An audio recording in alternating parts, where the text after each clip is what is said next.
Nah, lihat. Diam. Nah, diam di dalam. Nah, paham. Paham di dalam kesadaran. Sadar di dalam kepatuhan. Patuh di dalam keimanan. Itu dia. Ini kan masih ucapan nih. Ya, apa makna di sebalik diam, paham, sadar, patuh, iman itu? Ya, makna yang sebenarnya, ya, dialah segala-galanya dan segala-galanya dia itu dah. Ya, makanya sadarilah kehadiran nyatanya Allah itu pada segala yang wujud ini. Ya, sadari akan kehadiran wujud nyatanya Allah itu pada segala yang wujud. Kalau kita sudah menyadari, ya, akan kehadiran wujud nyatanya Allah itu pada segala-galanya, pada segala yang wujud, disitulah makna kala lisana itu, kelu lidah itu. Tidak boleh disebut-sebut lagi Bapak Ibu, itu maksudnya. Kalau disebut makin tak jelas lagi maknanya. Ya. Contoh aja lah, Bapak Ibu kita sekarang di mana duduknya nih? Di majelis. Yang mana yang majelis itu Bapak Ibu? Itu. Ya. Termasuk Bapak Ibu semuanya.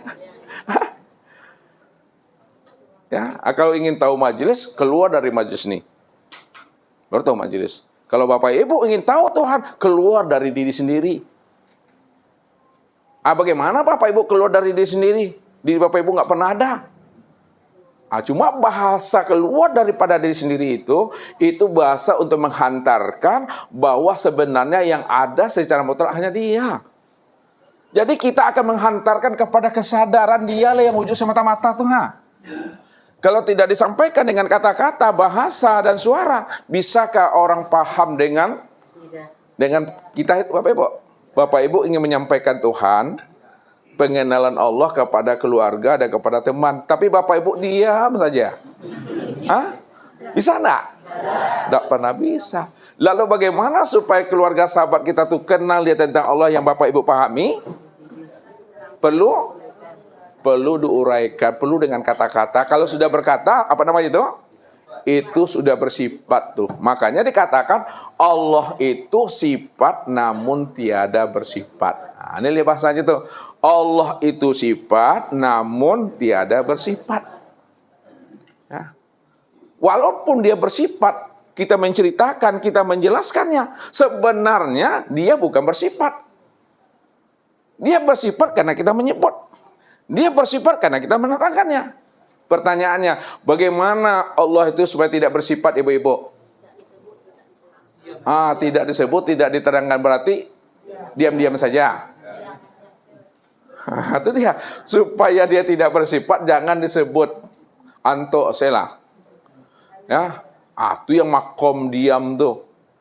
Jadi makom diam itu, ya, dalam aplikasi perkesanaannya kehidupan sehari-hari, kok sakit, ya berubah sila wak. Kok lapar makan nawi minum, panek mau jual kantor bawa lalu. Tapi jangan kini kami talkinkan sama-sama nanti.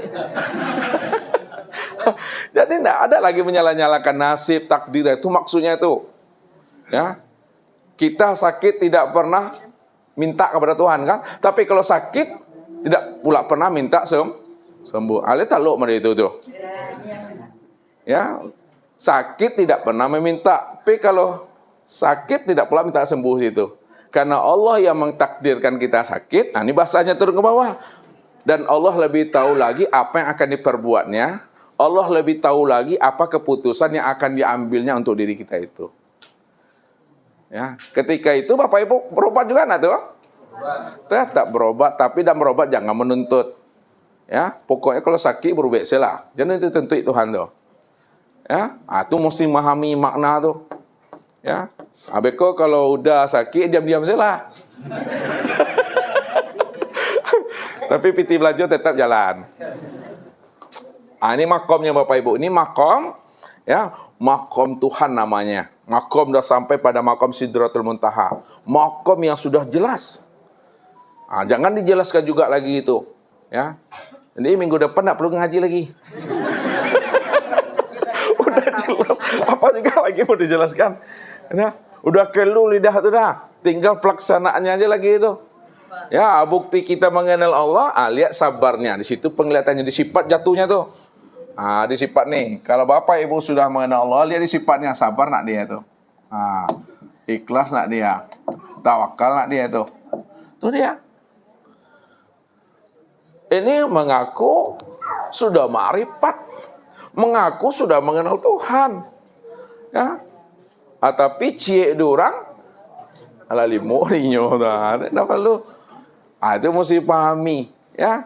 Kalau harimau di dalam, jangan harimau keluarnya, digulung orang sadoga tuh. Harimau dalam, kambing keluar tuh. Ini mesti disikapi ilmu tuh. Jadi ilmu ini untuk dibawa pulang. Ilmu ini dibawa mati. Ya. Bukan kita mau pintar ngomong, pintar berretorika dan berbahasa. Bukan siapa yang tinggi, siapa yang rendah, siapa yang dalam, siapa yang nakal. Bukan itu. Ya, walaupun Bapak Ibu sudah habisnya mengenal Allah, kok kaji lah bakuyak-kuyak kaji itu Bapak Ibu. Lihat tuh bakuyak-kuyak. Lah baca-baca kaji itu.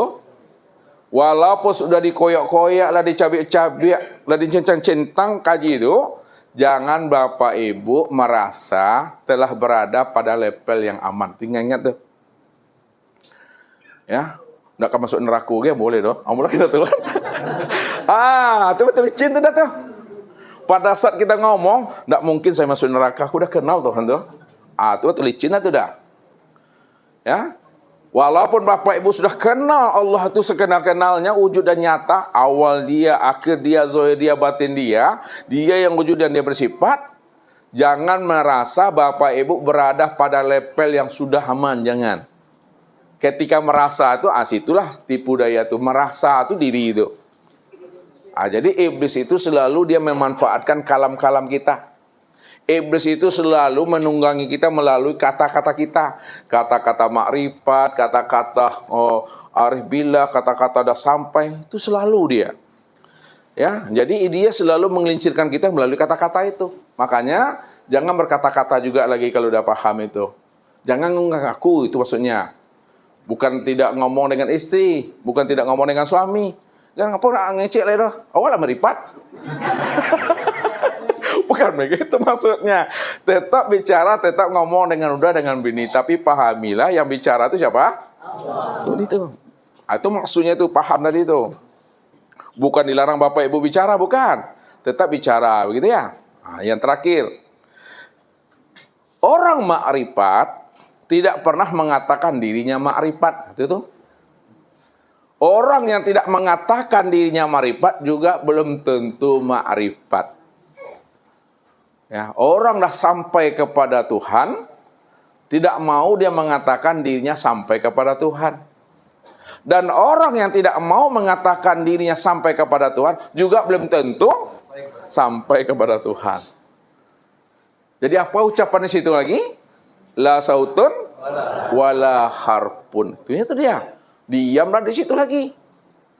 Ya. Nikmati aja hidup ini. Ya. Bagaimana kita menikmati hidup tadi itu? Berjalan dan menitilah di atas syariat itu. Kan itu tuh meniti di atas syariat. Meniti di atas tarekat, meniti di atas hakikat dan makrifat itu. Itu ilmunya. Jangan Bapak Ibu sudah mengenal Allah lalu tak sholat pula lagi. Tak pula puasa lagi. Ya. Itu diingat sebelum mengaji Bapak Ibu rajin berpuasa. Ya. Rajin sholat. Setelah mengaji, tidak ada sholat lagi itu. Tinggalkan guru tuh. Tinggalkan majelis tuh. Ya, udah Ustaz sebelum ngaji sama Ustaz rajin kali sholat 5 waktu Ustaz. Tapi setelah ngaji sama Ustaz tidak ada sholat lagi tuh. Tinggalkan Ustaz. Tinggalkan majelis itu. Tapi Ustaz sholat enggak? Kalau Ustaz sholat jangan coba-coba enggak sholat pula. Itulah makna ayat fawailul. Nih di sini banyak orang tergelincir memahami ayat ini Bapak Ibu. Menurut logikanya aja. Ini berbahaya. Fawailul lil musallin. Apa artinya tuh? Neraka wil bagi orang yang sholat. Jelas ayatnya itu. Tidak perlu diterjemahkan lagi itu. Secara makna hakikat. Neraka wil bagi orang yang sholat. Siapa yang merasa dia yang mengaku yang mendirikan sholat, yang berdiri ruku i'tidal sujud, dia yang merasa dia berdiri ruku i'tidal sujud itu yang narkawil tuh. Nah, maknanya, apakah Bapak Ibu tidak sholat? Tetap sholat, tapi jangan merasa diri Bapak Ibu yang sholat. Itu maksudnya itu. Ini yang dimaksud oleh Allah. Kif ya Muhammad. Ini lihat. Nah, kif ya Muhammad. Ana rabbaka usolli. Apa artinya tuh? Nah, kif ya Muhammad, berhentilah engkau Muhammad. Jangan engkau yang mengatakan engkau yang sholat Muhammad, yang berdiri itu. Jangan engkau yang mengatakan yang berdiri, yang ruku i'tidal itu. Ana rabbaka usolli. Akulah sebenarnya yang sholat itu. Nah, kalau kita lihat kepada diri, ini tertilik ke dalam. Dirosok ke dalam apa Ibu? Nah, sekali lagi. Yang Muhammad itu nyata pada diri Bapak Ibu itu di mana? Pada tuh. Nah, lihat tuh. Allah itu nyata pada diri Bapak Ibu, lihatnya di mana? Nah, ini maksudnya. Coba kita gunakan bahasa ruh dengan tubuh itu. Apa kata ruh? Hai tubuh, kata ruh. Nah, jangan engkau yang merasa yang tegak tuh. Jangan engkau yang merasa yang berdiri itu. Jangan engkau yang merasa itu yang ruku i'tidal tuh. Aku yang tegak, aku yang berdiri, aku yang sujud itu. Kalau tidak ada haru, bisakah tubuhnya mengari? Bisakah dia bergerak? Bisakah dia hidup? Tidak. Makanya siapa ruh ini? Nah, kan itu tadi tuh. Ruh ini itulah rahasia Allah. Kalaulah ruh itu rahasia Allah itu tidak lain adalah diri Allah. Maka disitulah Allah mengatakan kepada Muhammad, hei Muhammad, kif. Nah, jangan engkau yang mengaku, engkau itu yang berdiri, ruku i'tidal sujud. Aku, ana rabbaka usolli, aku yang sholat itu.